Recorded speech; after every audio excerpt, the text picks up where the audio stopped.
kõnekeeles on niikuinii kõik lubatud. Keegi ei saa kontrollida, kuidas inimene räägib, on ju.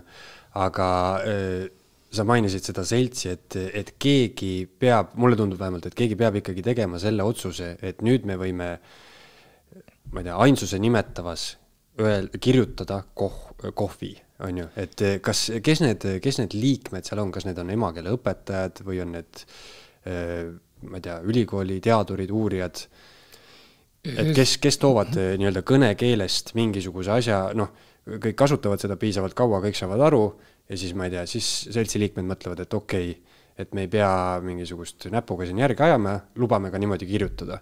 Et siis mingi asi nagu kolib ikkagi õssi lõpuks, on ju. No kõigepealt täpsustaksin, et enne jäi see mõte pooleli, et mis asjad need on, mida on võimalik reguleerida. Tõepoolest sõna kirjapilti on võimalik reguleerida, et mismoodi me seda sõna kirjutame, noh näiteks, et kuidas me märgime F-häälikut eesti keeles. Kas efekt on 1 või 2 F-iga. Kuigi seal on hääldus on pikk, eks ole, et siis on harjumuspärane kirjutada teda 1 F-iga. Kunagi selline reegel tehti, see on ebamugav reegel, selle poolest, et on raske koolis õpetada, aga selline reegel kehtib ja vaat, kui seda reeglit tahaks keegi muuta, siis see oleks emakeele seltsi keeletoimkond, see oleks tõesti suuremat sorti muutus. Keegi loomulikult isegi ei unista millegi sellise ettevõtmisest, selliseid asju lihtsalt ei tehta. Need pole peaaegu kunagi jutuks olnud. Noh, viimase 100 aasta jooksul ütleme, et 100 aastat tagasi küll, kui see kirjaviis alles, või noh, need sõnade kirjutamise viis alles kujunes välja. Ja teine asi, mis kuulub normimise alla ja mida otsustatakse, on käänamine pööramine ehk morfoloogia. Näiteks hiljutine emakeele seltsi keeletoimkonna otsus õssi 7. tüübi 7. tüübi omadussõnade rööpkäänamise kohta. Mis see tähendab? Kärmaste või kärmate.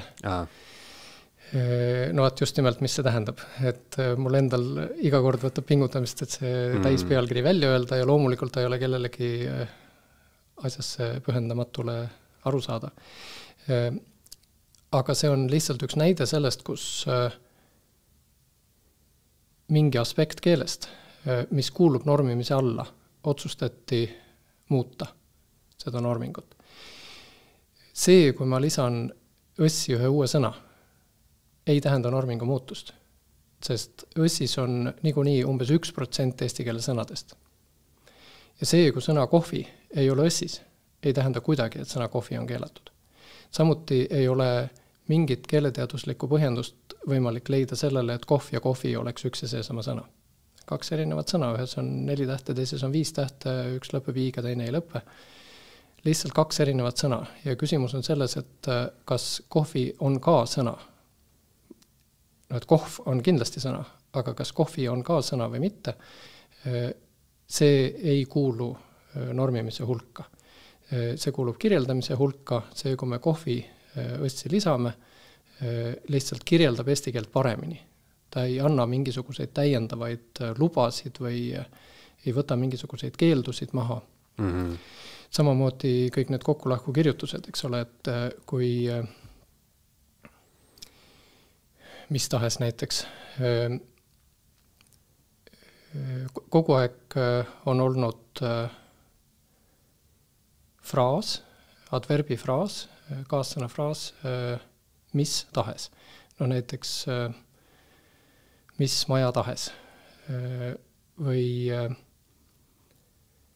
saab ka muid sõnu sinna vahele panna, eks ole. Saab mõelda sellest niimoodi, et see koosneb sõnast mis, sõnast tahes ja no siis midagi saab sinna lisada. Aga eesti keel on tore keel selle poolest, et siin on olemas liitsõnad ja on olemas liitsõna moodustus, mis on produktiivne ehk iga inimene oskab käigu pealt juurde moodustada uusi liitsõnu. Ja on võimalik moodustada liitsõna mis tahes.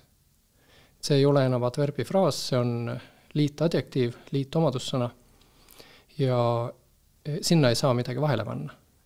Ei saa öelda kokku kirjutatult mis tahes maja. tähendab, mis maja tahes ei saa nagu kokku kirjutada, eks ole. Küll aga saab öelda mis tahes maja, mis vastab küsimusele, missugune maja. Sünonüüm on suvaline maja. Selliste,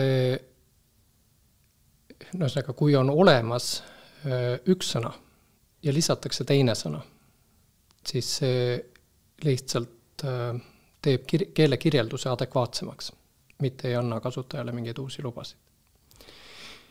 Aga vastamata jäi veel Emakeeleseltsi keeletoimkonna koosseisu kohta. Yeah.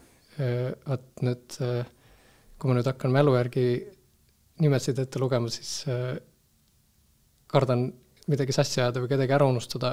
Seda on lihtne järgi vaadata, guugeldage keeletoimkond, seal on see koosseis olemas, seal on keeleteadlasi, keelekorraldajaid, keele toimetajaid, eesti keele õpetajaid, inimesi, kes õpetavad eesti keelt kõrghariduses. Ja praegu mul ei tule ette, et seal oleks kedagi, kes õpetaks eesti keelt üldhariduses. Eesti Esu.